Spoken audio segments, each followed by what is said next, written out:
Ladles and jelly spoons, welcome back to Badger Works. Today, this. Well, not this specifically. This is a kit that my son built some time ago. He bought it when he was out with his nan and they built it at her house. And it was one of those kind of starter kit things that comes with a brush and a couple of pots of paint. So that's been sitting around on the shelf for some time. But recently, while I was out, I found this. It's not quite the same plane, but it is a Red Arrows aircraft, and I thought it might be interesting to have another go at one with him and see how he gets on building it with the correct tools and paints and things. So once again, I'm not going to be building this, my son is. Say hello again, Michael. Hello, Michael. Always the comedian. So let's make a start on it and see how we get on.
Drop the load.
the moon.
Drop the load.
And here is the finished article.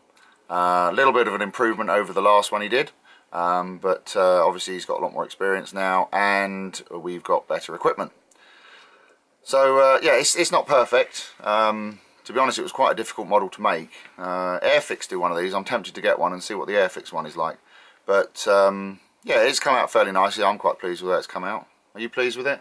Yep. Okay, that's all that matters. So, thanks very much for watching, and we'll see you on the next video. Say goodbye, Michael. Goodbye, Michael. Okay, see you next time, folks. Cheers. Bye.